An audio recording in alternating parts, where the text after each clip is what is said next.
چونکہ جب اس کی شادی ہوتی ہے یا وہ جب شادی ہو جاتی ہے تو اس کی جو منفعت ہے وہ اپنے شوہر کی طرف منتقل ہو جاتی ہے. یعنی منفعت کا مطلب ہے now she is more beneficial یا more of potential benefit to his to her spouse.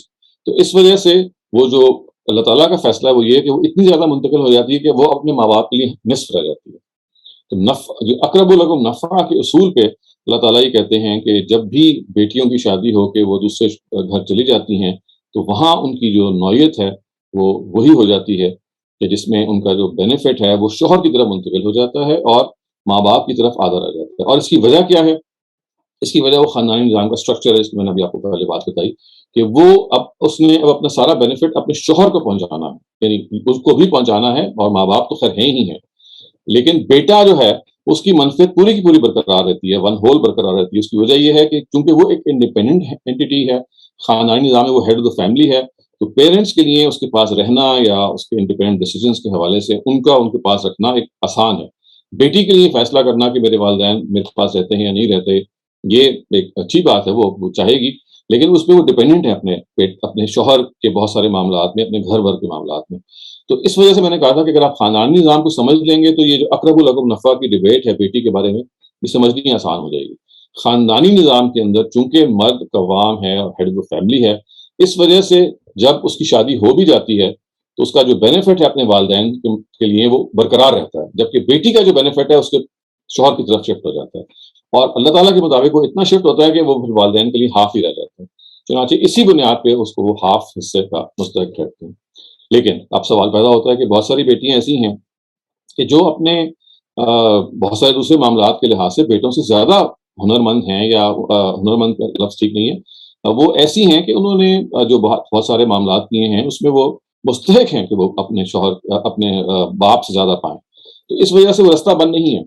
اگر خدمت انہوں نے اپنے والدین کی زیادہ کی ہے یا وہ کسی ضرورت کے تحت مثلا شادی نہیں ہوئی، یا اگر ہوئی ہے تو شوہر نکمہ مل گیا ہے، بہت ساری اس طرح کی مثالیں دی جا سکتی ہیں، تو اب آپ اس بیٹی کے حق میں وصیت کر سکتے ہیں. اگر وہ وصیت میں اگر آپ کریں گے تو وہ اصل وصیت میں مداخلت نہیں کرے گی. اصل وصیت یا اصل میراث تو ہاف ہے نا اس کی، تو اب اس کو آپ ہاف سے زیادہ دے سکتے ہیں. جو آپ زیادہ دیں گے وہ اسی اصول پہ جو ہم نے پچھلا بھی سوال کا جواب دیا کہ میراث کی بنیاد پہ تو ان کو وہی شیئر ملے گا، یعنی رشتہ داری کی بنیاد پہ ملتا ہے.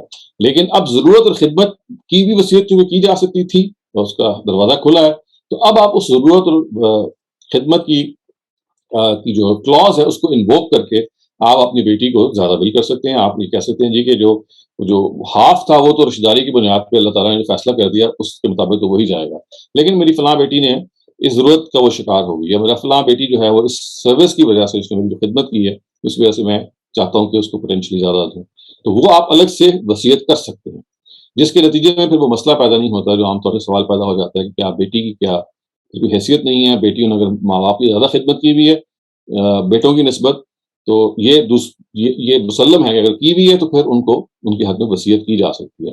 مزید طرح یہ ہے کہ اگر آپ کسی بیٹی کو اپنی زندگی میں کچھ دینا چاہتے ہیں کسی بھی وجہ سے، اس پہ تو کوئی پابندی سرے سے ہی نہیں ہے. زندگی کا معاملہ جیسے میں نے کہا ہبا کرنے کا یا گفٹ دینے کا تو کسی سرے سے ہی نہیں ہے، لیکن اگر ہمیں یہ سمجھنا ہے خاندانی نظام کے اندر کہ کیوں ایک بیٹی کا حصہ آدھا ہے، تو وہ اس اصول پہ سمجھنا پڑے گا. اس کو ہم خاندان کا پرنسپل میں نے ابھی آپ کو بتایا.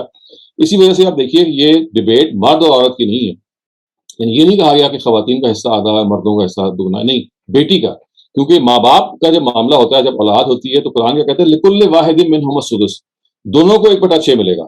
بوتھ ول ریسیو 1/6، ایکول ہے، یعنی باپ کو بھی 1/6 ماں کو بھی 1/6 تو جب اولاد ہوتی ہے. تو اس کا مطلب یہ ہے کہ یہاں پہ جو کمپیریزن ہو رہا ہے وہ مرد اور عورت کا نہیں ہے، جیسے کہ عام طور سے اس کو بنا لیا جاتا ہے کہ دیکھیں جی مردوں کو زیادہ ملتا ہے عورتوں کو زیادہ ملتا ہے، جبکہ دیکھیں والدین میں دونوں کو برابر مل رہا ہے، اس میں ایک عورت ہے اور ایک مرد ہے. یہ اولاد کا معاملہ ہے، اور اولاد میں بیٹی اور بیٹے کے اندر جو خاندانی نظام کے اندر جو اگر آپ اس کی اینٹ کو صحیح سمجھ لیں، اس کا جو بلڈنگ بلاک کو صحیح سمجھ لیں کہ بیٹی جب شادی ہو کے دوسرے گھر چلی جاتی ہے تو اس کی اب منفعت شوہر کی طرف منتقل ہو جاتی ہے. اور چونکہ قانونی میراث کی بنیاد منفعت پر ہے، یعنی اقرب لکم نفع کہ کس کی منفعت زیادہ ہے، تو اللہ تعالیٰ یہ کہتے ہیں کہ وہ آدھی وہاں منتقل ہو جاتی ہے اور آدھی وہ بچ جاتی ہے، جبکہ بیٹے کی چونکہ he still the head of the family, جب شادی ہوتی ہے تو وہ رہتی ہے. تاہم اگر بیٹیوں نے خدمت زیادہ کی ہے، اگر زندگی دوڑ میں پیچھے رہ گئی ہیں، تو ان کے حق میں آپ ایکسٹرا وصیت کر سکتے ہیں. اس وجہ سے اس سوال کا جواب یہ ہوگا کہ جی بیٹی کا حصہ آدھا ہے، لیکن اس کی کچھ کوالیفیکیشنز ہیں اور کچھ تفصیلات ہیں جن کو سمجھ ہی کہ ہمیں اس پورے معاملے کو سمجھنا ہے۔ اگلا سوال اب دیکھیے ہمارے پاس جو پیدا ہوتا ہے، جو چوتھا سوال ہے وہ یہ کہ اگر کسی کو ہم میراث سے ڈیبار کر سکتے ہیں، جس کو ہم آگ کرنا کہتے ہیں، تو آگ کرنا کے بارے میں بھی اگر آپ کو پرنسپل پتہ چل گیا تو اس کا جواب میرے خیال ہے آپ سب کو معلوم ہوگا۔ پرنسپل کیا ہے کہ منفعت ہونی چاہیے، یعنی پوٹینشلی منفعت ہونی چاہیے ڈسیزڈ کے لیے اس کی جو آپ کا وارث ہے۔ لیکن فرض کیجئے مثال کے طور پہ کہ اگر آپ کسی ایسے بیٹے کو جو انتہائی نامناسب ہے، اس نے والدین کے ساتھ سب و شتم کیا ہے، گالیاں نکالی ہیں، مارا پیٹا ہے یا بہت برا معاملہ کیا ہے، حتیٰ کہ قتل کر دیا، یعنی ایسا بھی ہوتا ہے کہ بعض دفعہ قتل کر دیتے ہیں، تو اس میں تو ہمیں نبی صلی اللہ علیہ وسلم کی نسبت سے ایک روایت بھی ملتی ہے جس میں انہوں نے کہا ہے کہ والد کو قتل نہیں کیا جائے گا اپنی اولاد کی نسبت، اگر اس کی اصول یہ ہے، یعنی یہ ایک میرا جو قصاص کا معاملہ ہے۔ لیکن اس کی بنیاد ہے کہ آپ کسی کو محجوب الارث کر سکتے ہیں، یہ ایک ٹیکنیکل اصطلاح ہے، اس کا مطلب کیا ہے کہ کیا آپ کسی کو وراثت سے ڈیبار کر سکتے ہیں؟ تو اس کا جواب ہے یس، آپ کر سکتے ہیں۔ کیوں؟ اس لیے کہ میراث کے قانون کی بنیاد نفع پر ہے، کتنا نفع ہے جو ڈسیز کو وارث سے ملے گا۔ اگر وہ وارث سے وہ نفع ہی ختم ہو گیا، یعنی معلوم ہو گیا ہے کہ ایک بیٹا ہے جو اتنا زیادہ ڈسوبیڈینٹ ہے یا اتنا زیادہ ماں باپ کا نافرمان ہے کہ اس نے ماں باپ کو نہ صرف یہ کہ زیادتی کی بلکہ نقصان پہنچایا، تو اس کو آپ کسی حد تک ڈیبار اگر آپ کرتے ہیں، فلی ڈیبار کرتے ہیں، کچھ پرسنٹیج میں ڈیبار اگر آپ کرتے ہیں تو یہ حق آپ کو حاصل ہے۔ اور اس کی وجہ وہی ہے کہ اگر آپ علت کو سمجھ لیں، اور علت وہ جیسے میں بار بار عرض کر رہا ہوں کہ وہ وہی ہے کہ ڈسیزڈ کو وہ کیا بینیفٹ ہے جو کہ وارث سے اس کو ملتا ہے۔ وہ بینیفٹ عام حالات میں پورا موجود ہوتا ہے تو اس پہ کوئی بھی قرض نہیں لگاتا، لیکن اگر کوئی والدین کسی کو آگ کرنا چاہتے ہیں، اور وہ آگ کرنا صرف اولاد کے حق میں نہیں، وہ کسی بھی وارث کو، یعنی اسپاؤس بھی ہو سکتا ہے، والدین بھی ہو سکتے ہیں، کوئی بھی ہو سکتے ہیں، لیکن پھر ان کو یہ ثابت کرنا پڑے گا، اگر وہ کورٹ آف لا میں بھی چیلنج ہو جاتا ہے، ورنہ اللہ تعالیٰ کے آگے ثابت کرنا پڑے گا کہ اس درجے کی نافرمانی ہے، اس درجے کی زیادتی تھی کہ وہ نفع کا جو ایلیمنٹ ہے وہ بالکل ختم ہو گیا ہے۔ تو اس وجہ سے ہم یہ کہیں گے کہ ٹیکنیکلی اس کی گنجائش موجود ہے، لیکن اس کی جسٹیفیکیشن پھر ایک شخص کے پاس ہونی چاہیے، کیونکہ اگر وہ کورٹ آف لا میں چیلنج ہو جاتی ہے تب اس کو جسٹیفائی کرنا ہے، اور اگر اللہ تعالیٰ کے ہاں وہ چیلنج ہو جاتی ہے تو تب بہرحال اللہ تعالیٰ کے ہاں اس کو بہرحال فیس کرنا ہے اس پورے معاملے کو۔ تو یہ اس سوال کا بھی جواب ہے۔ اس سے اگلا سوال بھی ہم تب چلتے ہیں، اور وہ اگلا سوال یہ ہے کہ جو پانچواں سوال ہے کہ انہیریٹنس آف نان مسلم۔ اب یہ بخاری کی ایک روایت ہے جس کی بنیاد پہ یہ کہا جا رہا ہے کہ لا یرث المسلم الکافر ولا الکافر المسلم، نہ مسلمان ان میں سے کسی کافر کا وارث ہوں گے اور نہ یہ کافر کسی مسلمان کے وارث ہوں گے۔ اگر آپ تفصیل ان چیزوں کی پڑھی ہوگی جو اس سے پہلے ہم نے انڈرسٹینڈنگ دا قرآن سیریز میں جو میں نے کچھ چیزیں پڑھائی تھیں، تو آپ کے سامنے یہ بات آ چکی ہوگی زبان کے اعتبار سے کہ یہاں جو لفظ استعمال ہوا ہے وہ کافر ہے، اور اس پہ الف لام ہے، یعنی یہ ہر غیر مسلم کے لیے استعمال نہیں ہوا یہ لفظ، اور نہ ہی جو الف لام ہے اس کے نتیجے میں یہ بالکل ایک جنرل کیٹیگری بن جاتی ہے کہ ہر کافر یہاں پہ مراد ہے۔ پہلی بات تو یہ کہ ہاں کافر سے مراد اگر آپ قرآن کی روشنی میں سمجھیں گے، یہ وہ لوگ ہیں جو نبی صلی اللہ علیہ وسلم کے سامنے تھے اور جنہوں نے جانتے بوجھتے انکار کیا تھا، اور جانتے بوجھتے انکار ہونے کی وجہ سے پھر ان کو کچھ سزا دی گئی تھی، اور وہ سزا ہمیں معلوم ہے کہ اہل کتاب کے لیے مختلف تھی، اور وہ سزا جو مشرکین ہیں ان کے لیے مختلف تھی۔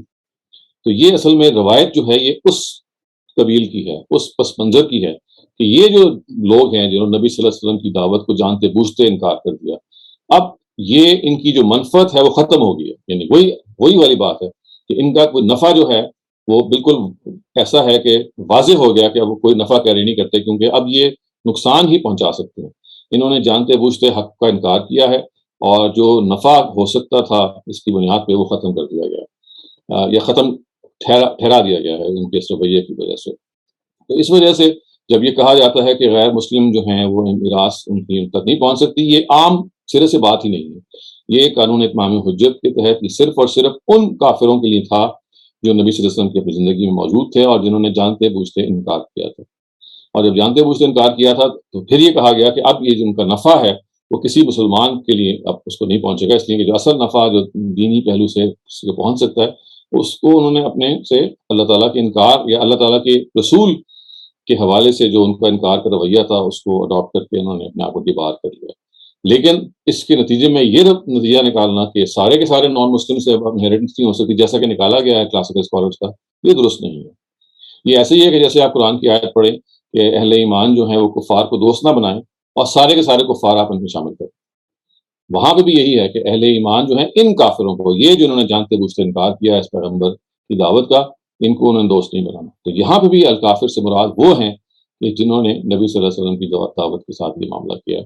چنانچہ آج اگر آپ کے ہمارے گھروں میں کانورٹس ہوتے ہیں، والدین کانورٹ ہو جاتے ہیں یا بچے کانورٹ ہو جاتے ہیں، تو اس پہ اس قانون کا ہرگز اطلاق نہیں ہوگا۔ ان کا جو میراث جیسے شریعت کے مطابق اگر وہ لینا چاہتے ہیں دینا چاہتے ہیں تو اس میں کوئی قدغن نہیں ہے یا کوئی چیز آڑے نہیں آئے گی اگر آپ اس اپروچ کو دیکھیں۔ لیکن اگر آپ اس میں لفظ کافر کو عموم کے طور پہ لے لیں گے جیسا کہ لے لیا گیا ہے، تو پھر وہی نتیجہ نکلے گا جو کہ آج کل نکلا ہوا ہے کہ ہمارے ہاں مغرب میں، یو ایس میں، یو کے میں، آسٹریلیا میں، جہاں جہاں پہ بھی اس طرح کا، چونکہ بہت سارے لوگ مسلمان ہوتے رہتے ہیں تو آئے دن یہ مسئلہ پیدا ہوتا ہے کہ میری یعنی کسی کے والد جو ہیں وہ غیر مسلم ہیں، کسی کی اولاد غیر مسلم ہے، کسی کی ماں غیر مسلم ہے، کسی کا اسپاؤس غیر مسلم ہے۔ تو نتیجہ یہ نکلتا ہے کہ اس روایت کی بنیاد پہ وہ کہتے ہیں کہ جی چونکہ ہم اب ہمارے مذہب الگ الگ ہو گیا تو ہم وی کی ناٹ میوچولی انہیرٹ۔ تو یہ اس میں نے آپ کو جیسے عرض کیا کہ اس روایت کا ایک خاص موقع اور محل ہے، اس کو عام نہیں کیا جا سکتا، اور آج اس کو ہم ہرگز اس لحاظ سے نہیں انووک کر سکتے کہ غیر مسلم ایک دوسرے کے ساتھ یا غیر مسلم اور مسلمانوں کے درمیان میراث جو ہے وہ نہیں آ سکتی۔ آئیے ہم اب چھٹے سوال کی طرف بڑھتے ہیں۔ کل 7 سوال تھے جیسے میں نے عرض کیا تھا، ان سب کو ہم باری باری ٹیکل کر رہے ہیں۔ جو چھٹا سوال ایک بہت انٹرسٹنگ سوال ہے اور وہ ہے یتیم پوتے کی وراثت کا۔ تو یتیم پوتے کی وراثت کے بارے میں تو فاطمہ نظرات یہ آپ ذہن میں رکھیے نا کہ یہ ایک عامۃ الورود مسئلہ نہیں ہے۔ عامۃ الورود کا کیا مطلب ہے؟ It's not a general issue which is often invoked, یعنی آپ سمجھ لیں گے قرآن مجید کا ایک طریقہ یہ بھی ہے قانون سازی کا کہ وہ قانون سازی ان چیزوں کی کرتا ہے کہ جو عامۃ الورود ہوتی ہے، جو وچ ہیپن جنرلی۔ چنانچہ آپ دیکھیے والدین کا یا اولاد کا یا اسپاؤزز کا یا بہن بھائیوں کا، ان سب کا جو معاملہ ہے وہ کیا ہے؟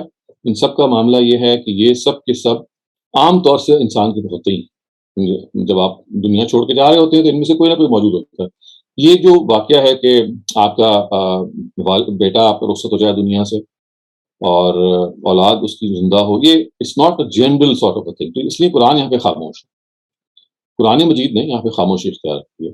اس میں جو کلاسیکل اسکالرس کی رائے ہے وہ یہ ہے کہ اگر آپ کی ایک ہی اولاد ہے، یعنی ایک ہی بیٹا ہے اور اس کا بھی آگے ایک بیٹا ہے اور آپ کے بیٹے کا انتقال ہو جائے تو آپ کا جو پوتا ہے وہ آپ کے بیٹے کی میراث پالے گا، یہ اگر ایک ہی بیٹا ہے۔ اس میں تو کوئی دو رائے نہیں ہے۔ اس وجہ سے یہ لگتا ہے کہ یہ قرآن مجید کے اصول کے بالکل مطابق ہے۔ یعنی اصول کیا ہے کہ اقرب الکم نفع، کہ جو قریب ترین بینیفٹ میں ہے۔ تو ظاہر ہے کہ جب آپ کا بیٹا رخصت ہو جائے گا تو اس کی جگہ آپ کا پوتا لے لے گا، وہ پوتا بمنزل ہی بیٹا بن جائے گا، تو اس کی وہی حیثیت ہو جائے گی۔ لیکن ہمارے جو کلاسیکل اسکالرز ہیں وہ چچاؤں کی موجودگی میں بھتیجوں کو حصہ نہیں دیتے، یا کسی ایک بیٹا جس کی جو فوت ہو گیا ہے، یعنی آپ یوں سمجھ لیجیے کہ ایک شخص ہے، اس کے 4 بیٹے ہیں، ایک بیٹے کی ڈیتھ ہو گئی ہے اور جس کی ڈیتھ ہوئی ہے اس کا بھی ایک بیٹا ہے، تو یہاں پہ ہوا نا یتیم پوتا اس کا ہو گیا، لیکن اس کے 3 چچا بھی ابھی زندہ ہیں۔ تو کلاسیکل اسکالرز یہ کہتے ہیں کہ چچاؤں کی موجودگی میں جو ایک بیٹا فوت ہوا ہے اس کے بیٹے کو میراث نہیں ملے گی۔ اس کو ہم کہتے ہیں محجوب الارث ہونا، یعنی جو چچا ہیں وہ وراثت میں روک پیدا کر دیتے ہیں۔ وہ صرف کہتے ہیں کہ آپ صرف ان 3، یعنی وہ جو اوپر صاحب تھے جو فوت ہوئے ہیں، ان کا ایک بیٹا تو رخصت ہو گیا، اس کو تو ظاہر ہے کچھ نہیں ملے گا، اس کی اولاد کو بھی کچھ نہیں ملے گا، لیکن جو چچا ہیں انہیں کو پھر میں تقسیم ہو جائے گا۔ اور اسی کو مختلف جگہوں پہ قانونی بنایا گیا ہے ہمارے ہاں۔ اور ہاں یہ ضرور ہو سکتا ہے کہ اگر جو دادا ہیں وہ اگر اپنی زندگی میں وصیت کر دیں کہ میرے پوتے کو کچھ دے دیا جائے، پھر تو دے دیا جائے، لیکن اگر انہوں نے زندگی میں وصیت نہیں کی ہے تو پھر جو کلاسیکل اسکالرز ہیں وہ اگر چچا موجود ہیں تو ان کی موجودگی میں یتیم پوتے کو میراث کا حق نہیں ٹھہراتے۔ اس کے برعکس جو فرائی اسکالرز کی اپروچ ہے، یہاں اگین میں آپ سے کہوں گا استاد حامدی ہی کی میں بات کروں گا کیونکہ اس پہ انہوں نے کلام کیا ہے۔ ہمارے باقی جو دونوں فرائی اسکالرز ہیں ان کے بارے میں ہم تفصیل نہیں معلوم کہ ان کی رائے اس موضوع پہ کیا ہے۔ تو وہ یہ کہتے ہیں کہ نہیں، یہاں پہ بھی اصل میں یتیم پوتے کو حصہ ملنا چاہیے، کیونکہ پوتا جو ہے وہ اپنے باپ کی عدم موجودگی میں اب بمنزلی اس بیٹا اقرب بن گیا ہے اپنے دادا کا، یعنی وہ اپنے باپ کی موجودگی میں بھی بیٹا ہی تھا،